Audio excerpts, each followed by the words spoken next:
Bonjour, je suis très content, très heureux d'être à Bruxelles pour vous parler de l'addiction donc à la cocaïne, qui est un de mes sujets d'intérêt, pas de prendre de la cocaïne, mais de traiter les gens qui ont ce problème, et notamment, je m'intéresse aussi de plus en plus aux gens qui basent leur cocaïne, parce qu'on est dans des situations cliniques encore plus complexes. Donc la cocaïne, enfin vous connaissez, mais elle existe sous deux formes globalement. Le chlorhydrate, qui est une forme peu soluble, qui est très coupée, avec de nombreux produits adultérants. Et on a malheureusement de plus en plus d'accidents à cause de ces adultérants, et notamment comme produit de coupe actuellement qui circule, c'est l'levamisole, qui est un antimycosique et qui entraîne des complications dermatologiques importantes. Et à côté de ça, on a toute la cocaïne base, qui est soit achetée sous forme de crack directement. Je vous ai mis un peu les petites recettes pour faire votre base vous-même, mais il y a soit le crack, soit la freebase, et finalement on a deux catégories de patients qui ne se mélangent pas trop. Il y en a qui disent je prends du crack directement, il y en a qui disent moi je prends autre chose, c'est de la freebase que je fais moi-même, et qu'ils inhalent ou qu'ils injectent en fonction des résidus. Le cycle clinique de la cocaïne est toujours à peu près le même, et en fait ça nous aide à comprendre l'approche thérapeutique à avoir avec nos patients. La première étape est bien sûr l'euphorie avec des symptômes d'allure maniaque. Et après, on est dans un état second de sevrage ou de réduction du plaisir quand c'est dans les premières fois. Et s'installe le craving dans les états de troubles d'usage d'intensité modérée à sévère, avec à la fois cette particularité de la cocaïne, qui est que la cocaïne elle-même, en consommation, auto-induit des cravings importants. Et il y a notamment la présence de facteurs environnementaux et de la paraphernalia. La paraphernalia, c'est l'ensemble du matériel utilisé pour consommer qui peut déclencher des cravings. Et quand il y a craving, il y a perte de contrôle. Et après, si vous voulez, on est dans une administration, une recherche de produits, malgré les conséquences. Et le cycle, c'est vraiment une boucle. Et au niveau thérapeutique, en fait, on s'est aperçu qu'il faut bloquer l'euphorie, réduire le sevrage et bloquer le craving. En agissant, donc avec cette idée-là, si vous voulez, on ne peut pas être dans une option mono-pharmacologique ou mono-psychothérapeutique. Et il y a différents profils de patients. Et la complexité aussi de la cocaïne est là. C'est qu'on n'est pas dans un modèle finalement d'addiction à l'alcool, d'addiction au tabac ou d'addiction aux opioïdes. On est dans un modèle un peu multitypologique avec différents types de présentations. On a les expérimentateurs qu'on voit jamais. On a des usagers de week-end, moi que j'appelle les je gère, parce que quand vous les interrogez, ils vous disent, quand vous leur demandez est-ce que vous prenez de la cocaïne pour un autre problème, ils vous disent non, je gère. Et ces patients-là, on s'aperçoit, et les études le montrent bien, notamment les études des Pays-Bas, montrent bien que cette catégorie de patients a des troubles cognitifs assez rapidement après 12 mois. Sinon, je vous ai mis en jaune ce qu'on voit essentiellement dans la consultation à Paul Brousse, l'addiction à de la cocaïne avec la consommation excessive d'alcool et de la polyconsommation. Et j'attire votre attention sur la dernière ligne de cette diapositive, parce que en région parisienne et puis dans certaines régions en France, on avait des sujets dépendants au crack en situation sociale complètement précaire, qui était vraiment une catégorie particulière de patients, et on s'aperçoit de plus en plus en fait que ça reste un type de patients consommateurs de crack, mais on voit maintenant des gens parfaitement insérés consommer du crack de temps en temps. Ça m'est arrivé de soigner des gens qui consommaient des cailloux 3 fois par mois. Donc on est vraiment dans différents types de profils. Alors le craving, je vous ai dit, c'est une étape importante, et il n'y avait pas d'échelle validée en langue française. On en a validé une pour le craving immédiat, parce qu'on s'aperçoit finalement qu'une évaluation visuelle analogique de craving est complètement insuffisante. De coter un craving de 1 à 10, c'est insuffisant. C'est un indicateur qui peut être utilisé par le patient sur la journée ou en moment écologique, mais il faut quand même évaluer ce craving. Et donc c'est un outil en 10 questions qu'on utilise facilement en consultation, de médecine générale, de médecine infectieuse, n'importe quel type de spécialité, avec des box à cocher, de pas du tout d'accord, entièrement d'accord. Et en fonction de chaque item, si vous voulez, il y a un score qui est le suivant. Il y a 8 items positifs et 2 items négatifs, et les items négatifs 4 et 7, en fait, finalement, nous aident à agiter un drapeau rouge. Si le patient commence à remplir n'importe comment le questionnaire, on peut s'en apercevoir rapidement. Donc ce questionnaire va nous aider tout au long de la prise en charge, dès qu'on met des médicaments, dès qu'on commence nos traitements psychothérapeutiques. Sur le plan des complications, il y a eu des recommandations françaises de la Haute Autorité de Santé. En fait, vous voyez, il y a tout un listing en fait, de complications, mais sur le plan pratique, finalement, on voit un patient addict à la cocaïne rentrer en consultation, on se dit tout de suite, voilà quel bilan systématique on va faire. On va faire un bilan systématique cardiologique, avec tout ce qui est électro, écho-cœur, transthoracique et épreuve d'effort. On va faire une évaluation neurologique, parce qu'on sait, il y a des papiers qui montrent que les patients dépendants de la cocaïne peuvent faire des crises convulsives qui passent inaperçues. On va faire un bilan infectieux complet, quel que soit le mode d'administration du produit. Et s'il fume, il y aura un bilan pulmonaire. Et s'il y a une voie intranasale, il y aura un bilan ORL avec un scanner de massif facial au préalable. Et il y a des complications psychiatriques qui sont vraiment propres et spécifiques à la cocaïne, avec des états délirants aigus, une paranoïa induite après 3 années de consommation, l'épisode dépressif, les tentatives de suicide. Et on a montré dans la littérature que les tentatives de suicide étaient extrêmement fréquentes chez les sujets dépendants à la cocaïne, et c'est même la première substance qui arrivait après l'alcool. Et il y a également des attaques de panique induites par la cocaïne, et ça, j'attire votre attention sur cette répétition d'attaques de panique induites. Certains de nos collègues ont tendance à prescrire des antidépresseurs et poser le diagnostic de troubles paniques, donc il faut être très très prudent et voir si c'est vraiment induit par le produit ou pas. Alors, sur la consommation cocaïne et alcool, on sait très bien que c'est un couple terrible, finalement, cette association, parce qu'il y a formation dans le cerveau d'un métabolite qui s'appelle le cocaéthylène. Et ce cocaéthylène, les patients adorent ça, parce qu'ils vous racontent en consultation, moi je prends beaucoup d'alcool, à un moment je prends de la cocaïne, et ma sensation d'ivresse s'annule, alcoolique. En réalité, on est dans un phénomène où le cocaéthylène annule cet effet, enfin donne une impression d'annulation de l'ivresse, alors qu'on a un taux d'alcoolémie élevé, mais c'est aussi un inducteur de craving en alcool et un inducteur de craving en cocaïne, avec un effet cardiotoxique direct et un effet neurotoxique indirect. Il y a eu des cas d'AVC rapportés sur un couple de consommation cocaïne-alcool en situation de dépendance. Et j'attire votre attention sur un point, un patient dépendant à la cocaïne qui est sevré et abstinent, l'alcool est le premier facteur de rechute en cocaïne chez ce type de patient. Sur le tabac, bien évidemment, le conseil minimal d'arrêt et le tabac il faut avoir une action forte chez les patients dépendants à la cocaïne et au tabac. Et sur le plan des déficits cognitifs, on sait très bien qu'en aigu, tout est un peu biaisé avec une amélioration complètement artificielle des fonctions cognitives. Et même chez les usagers récréatifs, j'attire vraiment votre attention sur ça, il y a des troubles attentionnels importants et de la mémoire aussi spatiale chez les jeugères, avec des déficits en usage chronique qui sont massifs, qui touchent toute la sphère cognitive. On a même vu, et d'où l'intérêt de faire des IRM cérébrales à ces patients, on a même vu des cas d'atrophie des régions préfrontales et temporales. Donc on est dans un cas d'irréversibilité de la pathologie, et on doit accompagner les patients plutôt en réduction des risques et des dommages dans cette situation-là quand il y a une atteinte neurologique importante. Alors, sur la mise en place du programme thérapeutique, si vous voulez, donc il y a des guidelines de la HAS, de la Haute Autorité de Santé, qui, entre nous, ne sont absolument pas suivis, mais on essaye quand même d'être un peu consensuel. Donc on est dans une approche individuelle qui peut être renforcée par le groupe, avec une alliance thérapeutique qui doit se construire, mais ça c'est quelque chose de valable pour toutes les addictions. Et on va travailler sur le consommateur, son environnement, son produit, ses produits, les comorbidités à prendre d'emblée dans le traitement, et la notion de polyconsommation. Donc les facteurs liés au consommateur, si vous voulez, il y a une idée à retenir, c'est on va utiliser l'usager comme pilier de la prise en charge, c'est-à-dire on va étudier toutes les stratégies qu'il a utilisées pour réduire ou arrêter sa consommation, et on va, si vous voulez, les réinjecter au niveau cognitif. Et ces différentes stratégies-là, on peut les évaluer. Vous voyez, là, il y a un listing de données.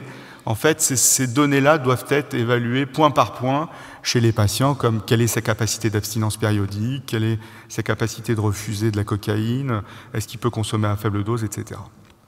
Sur le plan de l'évaluation clinique, si je vous fais toute la synthèse des recommandations, donc vous avez tous ces éléments-là qui doivent figurer on va dire, dans le dossier médical du patient et dans votre action médicale et paramédicale, l'histoire du patient, son environnement, sa consommation, ses consommations, les stratégies qu'il a déjà mises en place, l'âge de début, fréquence, voie, quantité et dépenses. Et j'attire votre attention sur voie, parce qu'on sait très bien qu'un fumeur de cocaïne, il va falloir vite l'hospitaliser comparativement à un consommateur intranasal de cocaïne. C'est extrêmement complexe la voie fumée à gérer en ambulatoire. On peut la tenter bien évidemment, mais on s'aperçoit que c'est un facteur quand même délétère au niveau évolution, donc il faut vraiment agir avec du résidentiel. Donc les situations en risque, bien sûr, les conduites à risque viral et sexuel, et l'ensemble des symptômes psychiatriques. Est-ce qu'il y a des symptômes qui sont en lien avec la consommation et des symptômes psychiatriques qui ne sont pas en lien justement avec cette consommation?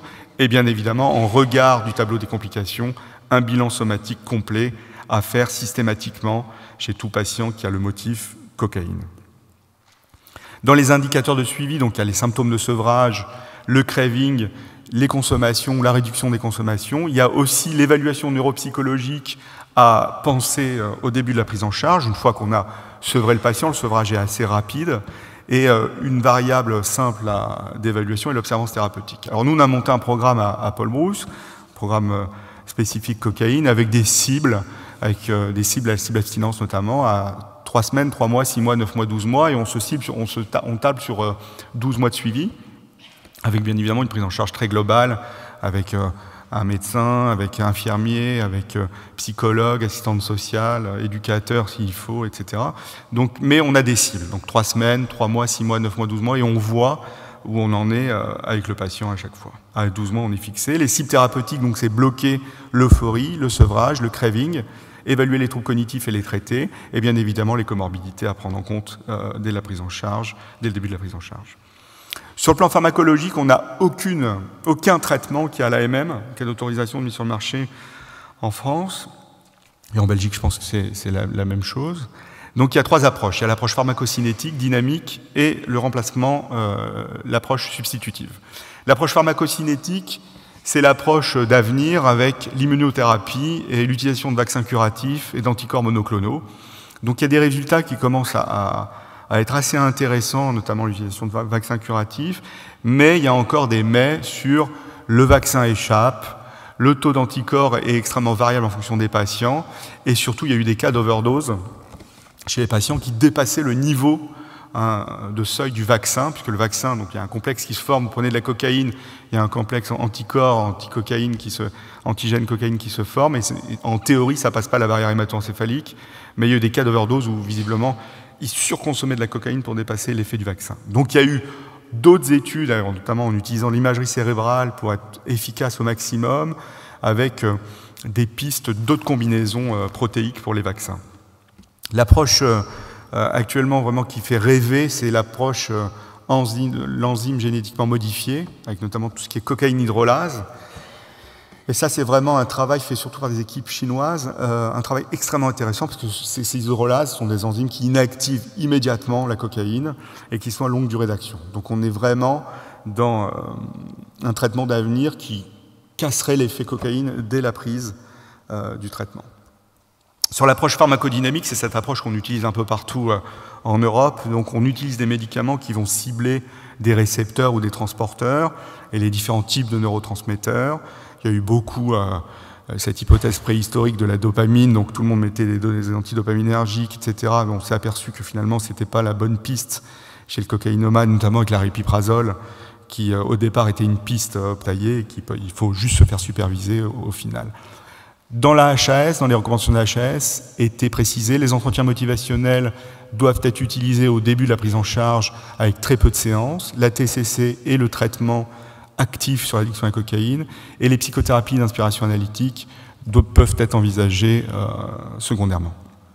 Alors, pour finir, donc, il faut combiner ces approches. C'est un traitement de base sur 12 mois, avec une approche médicamenteuse et comportementale et psychothérapeutique. Il y a 2 étapes à distinguer, la désintoxication, enfin l'initiation de l'abstinence et le maintien de l'abstinence, avec des agents pharmacologiques à utiliser qui doivent être différents, et les approches psychothérapeutiques également, tout ça dans le cadre d'une prise en charge intégrée. Je vous remercie pour votre attention.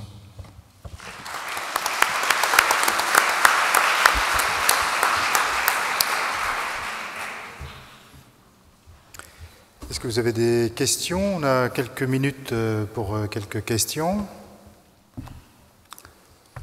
Toujours la première qui est difficile. Donc, j'ai une question. Est-ce que votre approche, elle est purement ambulatoire ou est-ce qu'elle est passée à l'hospitalier aussi? On avait fait une étude, elle est à 75% ambulatoire en fait. 50%. 75%, le traitement est ambulatoire. On utilise le résidentiel quand il y a un échappement de l'ambulatoire. Et avec les études qu'on a faites chez la population de fumeurs de cocaïne, là, on utilise le résidentiel en première intention, en fait. C'est-à-dire que l'ambulatoire sert vraiment de tremplin rapide pour une hospitalisation, et le programme après reste globalement le même, en fait. Mais c'est extrêmement compliqué, les fumeurs de cocaïne, en fait. Et on voit les déficits cognitifs sont vraiment différents chez les fumeurs que chez les sniffers, en fait. Et la rétention en traitement est bonne parce que c'est des patients qui sont parfois on utilise la barre de 12 mois pour la rétention. Globalement, sur le programme qu'on fait, qui est très très intégré, on avait 70% à 12 mois qui tenaient le traitement, sur une série de centaines de patients. Merci. Je ne sais pas s'il y a d'autres questions dans la salle. Oui, là-bas. Oui.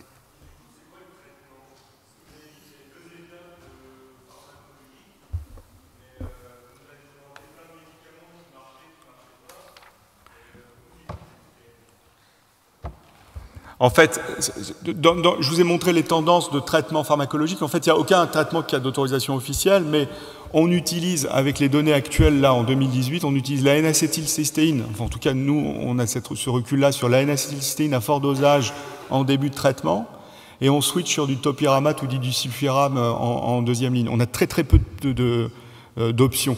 Chez les patients qui sont dépistés troubles hyperactifs avec déficit de l'attention, ils ont de la N-acétylcystéine et on leur donne du méthylphénidate à libération prolongée. Et on couple ça aux entretiens motivationnels, à la remédiation cognitive et à la thérapie cognitive et comportementale. Et après, ils ont, en parallèle, une fois que c'est un peu stable, après 1 mois, après 4, 5, 6 semaines, ils ont des séances de psychothérapie de fond, en fait, en plus. Devant. Bonjour.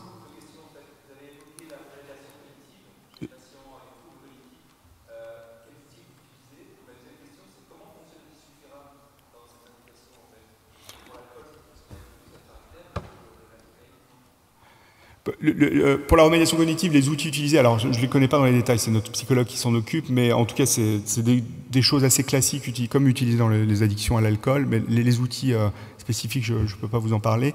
Pour l'action du disulfiram, ça agit surtout sur le métabolisme dopaminergique, en fait, et les études montrent que cette molécule-là aide, indépendamment de l'alcool, aide à réduire le craving, à réduire la dysphorie induite, etc. Et vous la prescrivez à quel stade? En deuxième ligne, en fait. On commence par de l'N-acétylcystéine et après on switch sur du disulfiram à demi-dose, en fait. En prévenant les patients par rapport à leur consommation d'alcool, même minime.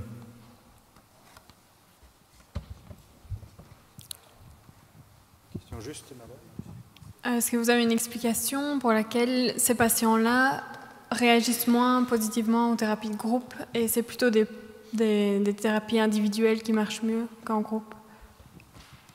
C'est une excellente question.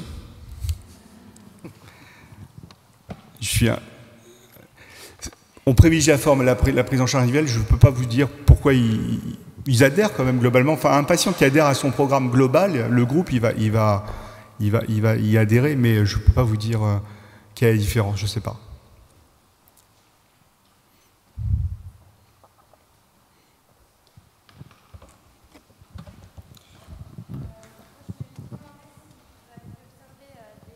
Je vous entends pas.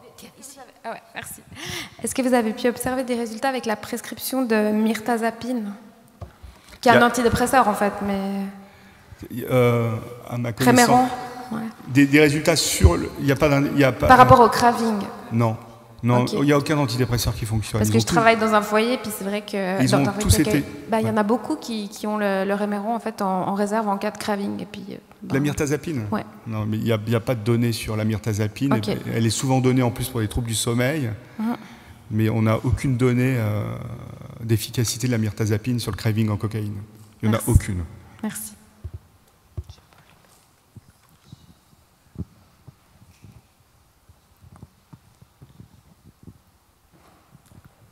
Il y a une question. Devant. Monsieur. Devant. Il y a devant, il y a une question devant.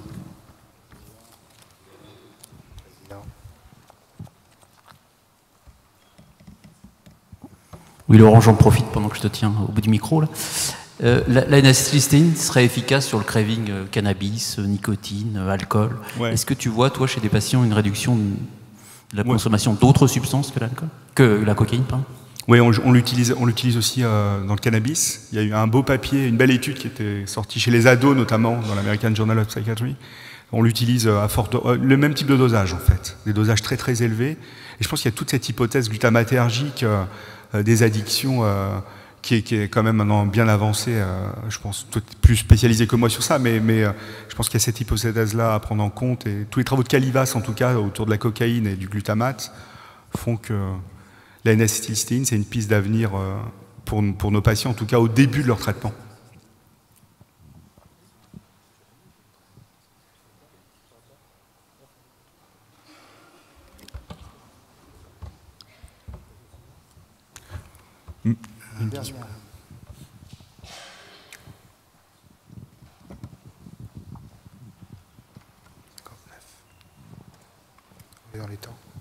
Juste une question sur les neuroleptiques atypiques. Il y a certains patients qui disent qu'à petite dose, ça peut les aider pour le sevrage, juste l'effet sédatif. En pratique, vous constatez ça? Moi, je le constate, mais il y a eu des méta-analyses sur les antipsychotiques. Il y a eu des méta-analyses qui montrent qu'il n'y a aucun résultat significatif sur réduction d'usage, réduction de craving, etc. C'est-à-dire qu'un autre traitement sédatif dans cette hypothèse-là pourrait les aider également. Donc, il n'y a pas de recommandation. En tout cas, ça, c'est des éléments assez solides pour dire, OK, il y a des traitements, ils n'ont pas l'AMM, mais en tout cas, il y a des traitements, on est sûr qu'il ne faut pas les prescrire dans cette indication-là, et il vaut mieux les laisser dans leur indication princeps. Mais souvent, nos patients sont comorbides de toute façon, et ils ont ce type de traitement-là. Mais là, par exemple, vraiment, l'exemple de l'aripiprazole, c'est un exemple où c'était vraiment une piste agoniste, antagoniste, dopaminergique, ça se comporterait comme la buprenorphine pour les opiacés, ce serait la même chose pour la cocaïne. Et finalement, avec le recul, on s'est aperçu en laboratoire et en contrôlé que ça calmait les symptômes psychiatriques, mais ça augmentait les cravings en cocaïne. Donc, vraiment, les antipsychotiques atypiques, c'est réservé à leur indication. Merci. Merci. Merci pour cette beaucoup. dernière question. Et maintenant, merci Laurent.